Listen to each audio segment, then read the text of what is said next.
के शिवलिंग को बनाने के लिए मिट्टी कहाँ की होना चाहिए, किस जगह पर बनाना चाहिए, मिट्टी में कैसा जल मिलाना चाहिए। जब शिवलिंग का निर्माण करें, शंकर के शिवलिंग को जब बनाए तो सबसे पहले कैसे बनाए, उस तक का विधान शिव महापुराण में और लिंग पुराण में कहा गया। महाराज कहा क्यारे की मिट्टी हो, क्यारा मतलब समझिएगा जिस मिट्टी पर कोई गंदगी ना करी गई हो, ऐसी जगह का कोई भाग मिट्टी का लाए जहां कोई गंदगी ना। शिव महापुराण की कथा देखो, पिछले वर्ष के लॉकडाउन से लेकर अभी तक की जो कथाएं आप लोग सुने हैं, उसमें शिवलिंग मट्टी का किस तरह से बनाया जाए और कैसी मट्टी हो और उसमें पानी कैसा मिलाया जाए, कैसा शिवलिंग तैयार करा जाए, उसका विधान वर्णन नहीं कर पाए, परंतु आज कथा निकली है तो उसको सुन लो। क्यारे की मिट्टी, क्यारे की मिट्टी मतलब जिस मिट्टी पर कोई गंदगी ना करी गई हो, ऐसी जगह की मिट्टी को लेकर जाए और मिट्टी को लाने के बाद थोड़ा पानी का सींचन कर दें, अर्थात घर में लाएं तो उससे पहले मिट्टी को पवित्र करें। अपने घर में गंगा जल रखा हो, यमुना जल रखा हो, सरयू जी का जल रखा हो, उससे मिट्टी का सींचन कर दें। मान लो अगर ये जल नहीं भी है तो जल के अंदर थोड़ा सा इत्र डालकर मिट्टी का सींचन करें। अगर इत्र भी नहीं है तो जल के अंदर थोड़ा सा दूध डालकर मिट्टी का सींचन करें। दूध भी नहीं है तो एक बेलपत्री जल के अंदर डालकर उस पानी का सींचन करें। बेलपत्र भी नहीं है, पीपल का पत्ता डालकर उसका सींचन कर दें। पर मिट्टी पर घर में लाते से ही, ये नहीं कि मिट्टी आज लाए और तुमको शिवलिंग कल बनाना है, तो मिट्टी अगर एक दिन पहले लाए हो, 2 दिन पहले लाए हो, 4 दिन पहले लाए हो, तो उसी दिन जल का सींचन होना चाहिए। ये नहीं कि जिस दिन बनाएंगे उस दिन सींचन होगा। मिट्टी पर पानी का छींटा, सींचन भले ज्यादा मत डालो पर छींटा तो उस दिन लगा देना चाहिए जिस दिन घर में मिट्टी लेकर आए हो। जिस दिन फिर भले तुम शिवलिंग 15 दिन बाद बनाओ, 8 दिन बाद बनाओ, 10 दिन बाद बनाओ, 3 दिन बाद बनाओ, और उस समय पर मिट्टी का सींचन उस समय हो जाना चाहिए। फिर कहा जिस दिन शिवलिंग का निर्माण करो उस दिन प्रातः में अगर आप शिवलिंग बना रहे हैं तो ब्रह्म मुहूर्त में मिट्टी को गला दो। किस पानी से गलाना है उसका भी प्रमाण, उसका भी शास्त्र वर्णन कर रहा है। किस जल से गलाया जाए, शिव महापुराण की कथा कहती है अगर आपको आज शिवलिंग का निर्माण करना है, शाम को आप शिवलिंग का निर्माण कर रहे हो, तो अपने पानी का जो मटका होता है, हंडा होता है, रसोई घर में जहां पानी भर कर रखते हो, उसके नजदीक में एक कलश जिसमें अलग से ताजा जल भरा जाए और उस पर प्लेट ढकी हो और उस पर एक चावल का दाना रखा हो, उस जल को लेकर आओ।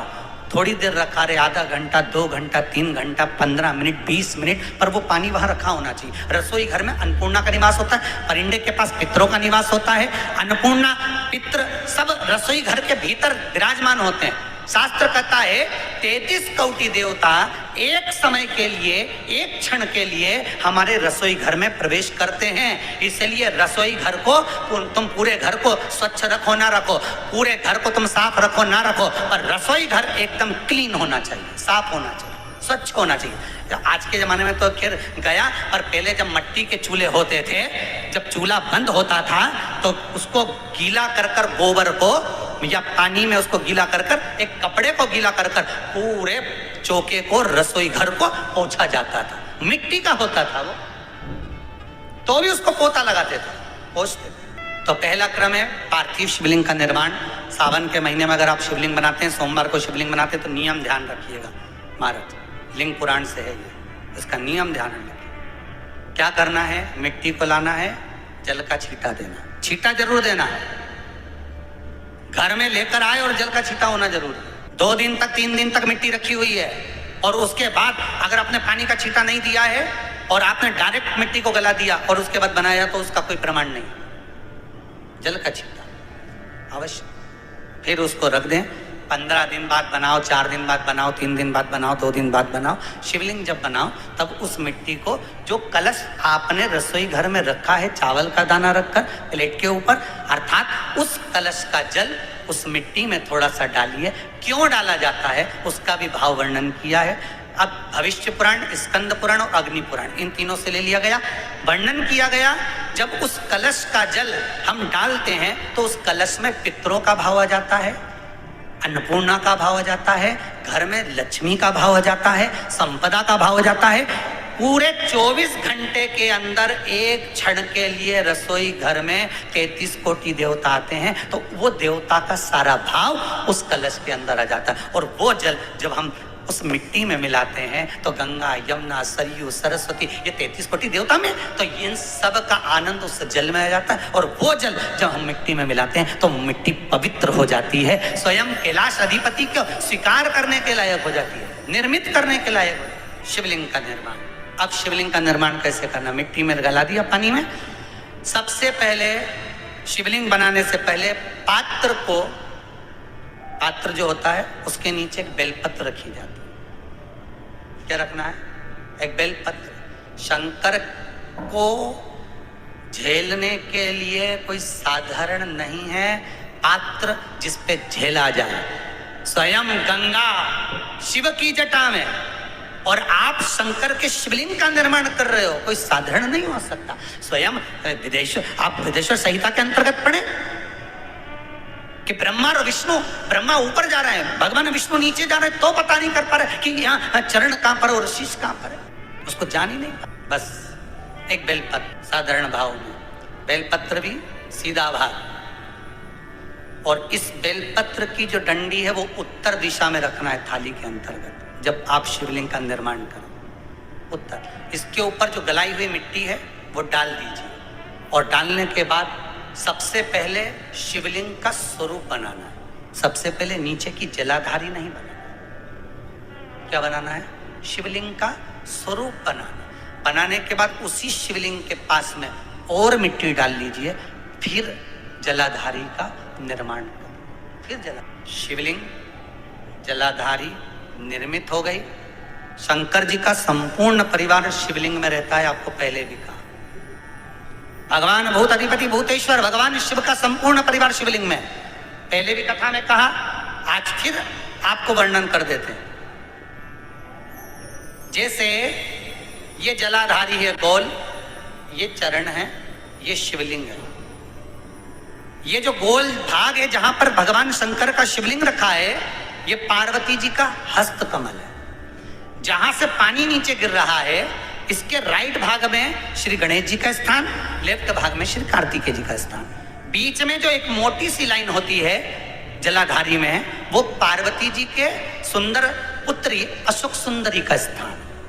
शंकर जी के ऊपर जो तिकोनी रखी रहती है, उसके ऊपर से जो जल बूंद बूंद नीचे गिरता है, ये जो पानी बूंद बूंद नीचे गिरता है, या आप कलश से जल चढ़ाते हो या आप संगीत से जल चढ़ाते हो, तो ये जो पानी गिर रहा है, ये शंकर भगवान की 5 पुत्रियां, जया, विषहरा, शामरी बारी, दोतली और देव, ये शंकर जी की 5 बेटी। कार्तिकेय भी है, गणेश भी हैं, अशोक सुंदरी भी है, शंकर जी की 5 बेटियां भी हैं, शंकर भी है और पार्वती भी। अर्थात शिव जी के परिवार में आपको गणेश जी की पूजन अलग करने जाने की जरूरत नहीं पड़ेगी। शंकर के परिवार में पार्वती जी की पूजन अलग करने जाने की जरूरत नहीं पड़ेगी। कार्तिकेय की पूजन अलग जाकर करने की जरूरत नहीं है। शंकर का परिवार शंकर के शिवलिंग के साथ में उस जलाधारी में संपूर्ण परिवार शंकर का विराजमान है। संपूर्ण परिवार, कुछ भी नहीं, संपूर्ण और पूरा परिवार है महाराज। फिर वही बात आई, ध्यान दीजिएगा, जिस व्यक्ति को नींद ना आवे, रात्रि को सोते समय टेबलेट खाने की जरूरत नहीं। शंकर भगवान की 5 पुत्रियों का नाम लीजिए। जया, हाथ में जल लो, पलंग पर बैठो, जल हाथ में लिया, जया आचमन कर लो। विषहरा आचमन कर लो। शामली बारी आचमन कर लो। दौतली आचमन कर लो और देव आचमन कर लो। ये शंकर की जो 5 पुत्रियां हैं, ये ऐसी पुत्रियां हैं जो निंद्रा देवी को लेकर आती हैं और हमें विश्राम का आनंद सुख प्रदान करती हैं, हमारे नैनों पर विराजमान रहती हैं। हाँ, यदि विवाह नहीं हो रहा, शादी नहीं हो रही है, बहुत समय से लगन देख रहे हो, शादी नहीं हो रही, बहुत समय से परेशान हो गए कि विवाह ही नहीं हो रहा, हम तो टेंशन में पड़ गए, लड़की 28 साल 30 साल का लड़का हो गया, विवाह नहीं हो रहा, कुछ मत करो। अष्टमी तिथि आए तो अशोक सुंदरी वाली जो जगह है, वहां पर हल्दी की 7 बिंदियां लगा दो, लड़का लड़की का हाथ उस बिंदी पर रखवा दो, उसका नाम गोत्र बोलो, उसी हल्दी में उसके हाथ पीला करवा दो और पीपल के पेड़ पर उस हाथ के 5 छापे पड़वा दो। 3 महीने में विवाह पक्का हो जाता है महाराज। उसका इतना, अशोक सुंदरी के उस हल्दी का इतना प्रमाण, 3 माह के अंतर्गत विवाह नक्की होगा। इतना इतना प्रमाण है महाराज। भगवान शिव की आराधना का कोई साधारण निर्मित करा शिवलिंग। एक बार सब जितने भी टीवी पर बैठे हैं, सम्मुख में कथा सुन रहे हैं, फेसबुक यूट्यूब पर सुन रहे हैं, एक बार साथ में समझें वापिस निर्माण को, शिवलिंग के निर्माण को। मिट्टी लाए, स्वच्छ जगह की, जल का छींटा दिया, रखा। जब शिवलिंग बनाया तो एक कलश पानी पहले से 2 घंटा, आधा घंटा, 15 मिनट, 20 मिनट पहले उसको रख दिया। उसी पानी से उसको गीला करा। गीला करने के बाद उसका निर्माण सबसे पहले बेलपत्री, बेलपत्री के ऊपर मिट्टी, मिट्टी के ऊपर रखकर शिवलिंग का निर्माण, फिर जलाधारी का निर्माण और शिवलिंग का निर्माण पूर्ण होने के बाद में फिर बाबा का सुंदर भाव से आप श्रृंगार करें, अभिषेक करें, पूजन करें। और एक बात याद रखना, पार्थिव शिवलिंग का अगर निर्माण करा है तो आपको वो पार्थिव शिवलिंग को रात्रि होने से पहले विसर्जन होना जरूरी है। हाँ, अगर कोई भी शिवरात्रि का दिन है तो फिर आप पूरी रात रख सकते हो। हरतालिका तीज का दिन है, पूरी रात रख सकते हो। बड़ी तीज है, छोटी तीज है, आप शिवलिंग बनाए हो तो आप पूरी रात रख सकते हो। विशेष कोई उत्सव है, श्रावण का महीना है, पूरी रात रख सकते हो। पर बाकी के समय अगर आप शिवलिंग का निर्माण करें तो उसको सूर्यास्त होने के पहले आप उसको नदी में, जल में, जलाशय में विसर्जन करें।